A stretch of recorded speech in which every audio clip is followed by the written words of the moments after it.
Marinduque is an island province in the Philippines known for its rich history and beautiful landscape. It's often called the heart of the Philippines due to its heart-shaped form on the map. Let us bring you to the journey and learn some of its historical place as we share you some insight about Marinduque and its wonderful story. Welcome to Santa Cruz, Marinduque, a place steeped in history and culture. Santa Cruz, Marinduque is a town steeped in history and natural beauty. It is known for several historical places that showcase its rich heritage. One of these is Santa Cruz Church, a century-old Spanish colonial church with intricate architecture and significant role to the town's religious and cultural life. Another notable historical site is Baluarte de Santa Cruz. Today, we embark on a journey to explore on one its iconic historical site, Baluarte de Santa Cruz, located at Sitio 1, Quezon Street, Barangay Lapu-Lapu, Santa Cruz, Marinduque. Baluarte de Santa Cruz, also known as Fort Santa Cruz, is a Spanish colonial-era fortress built in 17th century. It serves as a strategic defense against pirates' attacks and safeguarded the town and its inhabitants. During the Spanish colonial period, Marinduque faced numerous threats from pirates who roamed the sea. The construction of Baluarte de Santa Cruz was part of Spanish effort to protect its territories and trade routine in religion. As we introduce you to this wonderful historical place, we would like you to hear a story with one of the beloved person, Mother Dalia. Magandang araw po. Kasama po natin ngayon si Ate Dalia para magkwento po about sa Baluarte. Sa Baluarte. Yung baluarte niyan, ang simbahan magkaano, may tunnel siya. Yan ang Kastila ang gumawa. Kastila ang parang naging may head out. Yan. Parang kumbaga ay parang pag may nadating doon, minantaas yan. Bumaba na lang yan dahil ang karsada niyan ay puti, bato. Saka bumaba siya dahil natimbunan na siya, ginawa ng daan. Alam mo ba? Hindi, mataas siya. Yung Baluarte, mataas nga, naabutan ko siya, na mataas siya. Ay kaya lang ganyan bumaba, parang pandak na. Siyempre, nagkaroon kita ng daan. Tinimbunan ng buhangin, sinimentuhan, kaya parang naging pandak na siya. Pero yun ay mataas. Mataas siya. Kastila ang gumawa, Kastila ang naging head out niya. Yun ang parang istorya. Pero yan ay may tumirang mga may pamilya. Nung una, nag-skeleton siya. Yung parang sa masamang panahon na nawawas out ang mga bubong. Yung bintana ay nawawas out o nadidiba, ganun. Pero noon pala ang po gano'n na po talagang bato. Oo, ganyan na. Bato na talaga siya. Na-renovate lang yung sira. Parang...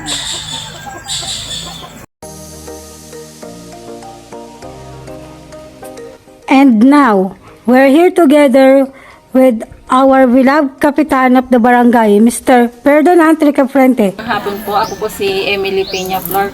Galing po kami sa MSC Matalaba. Meron lang po kami kaunting katanungan tungkol sa Baluarte de Santa Cruz. Okay. Ano ang kasaysayan ng Baluarte de Santa Cruz? Ang Baluarte kasi ang pagkakaintindi ko yun noon naging bahay ng mga Hapon o Kastila yata. Ang Kastila kasi ang pagkakaintindi ko dyan sa Baluarte ay yung kalsada rito from Baluarte to simbahan, meron yung tunnel. Ang lahagusan niya sa simbahan. Yan yung naging kampo ng mga Kastila noong hindi pa ako tao rin yun. Pero ayon sa kasaysayan, ayon sa mga matatanda ay yun ang mga pangyayari na ginawa yun ng mga Kastila. Yung Baluarte at diwa nilang taguan noon. Kaya hanggang sa ngayon ay napangalagaan ng mga barangay, mga past, ng mga naging barangay officials, pinangalagaan pa rin yan. At hanggang sa kasalukuyan, yan ay aming inaalagaan at nais namin i-improve pa para kung sino man ang pumunta sa Baluarte ay maging kaaya-aya naman siyang tingnan.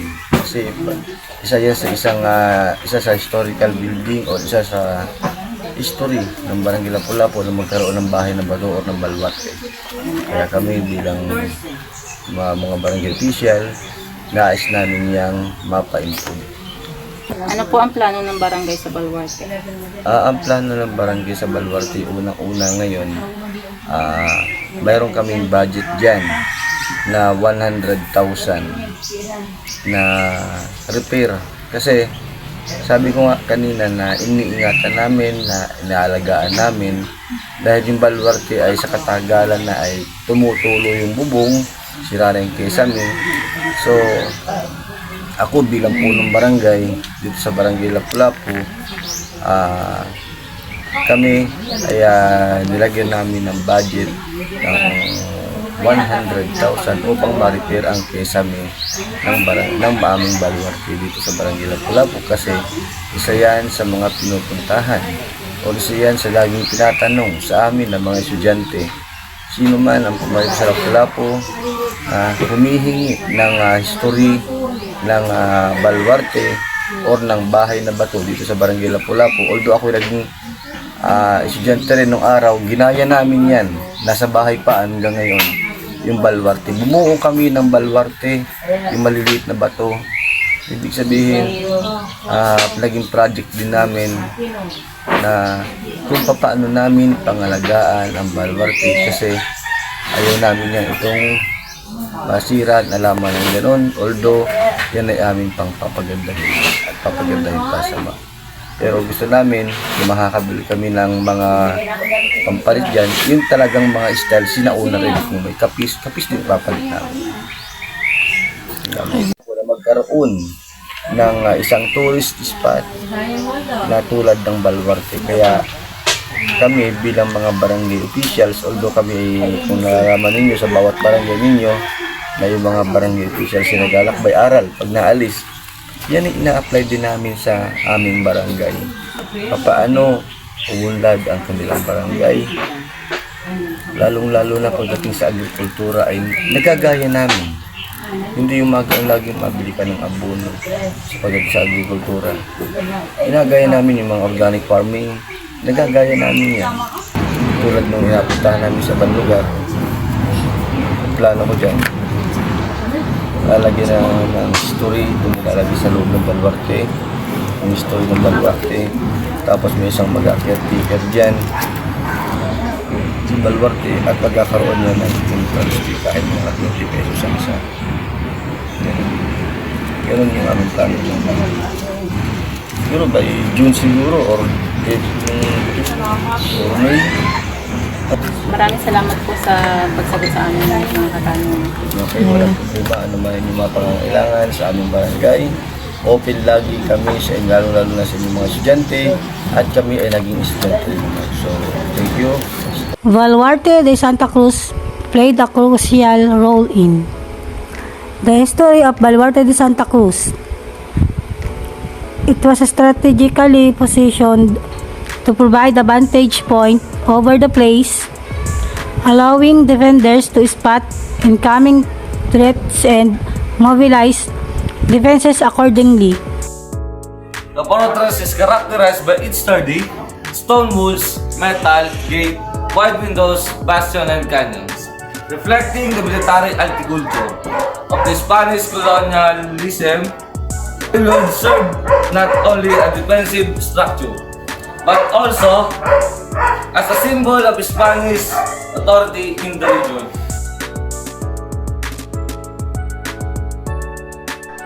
Baluarte de Santa Cruz is not just a historical site, it's a reminder of our ancestors' resilience and determination to protect their homeland. Today, Baluarte de Santa Cruz stands as a testament to Marinduque's rich heritage. Visitors can explore its corridor climbs, its ramparts, and admire panoramic views of its surrounding areas.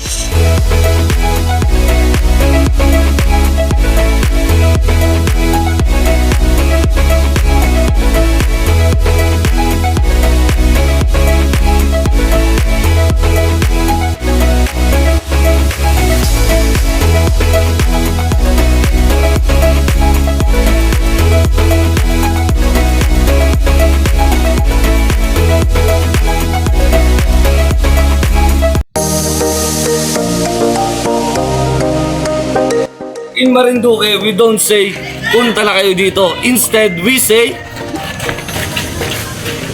kamusta sa Baluarte? As the sun sets over Baluarte de Santa Cruz, we conclude our journey into Marinduque's history. Join us next time as we continue to uncover the treasures of this enchanting province.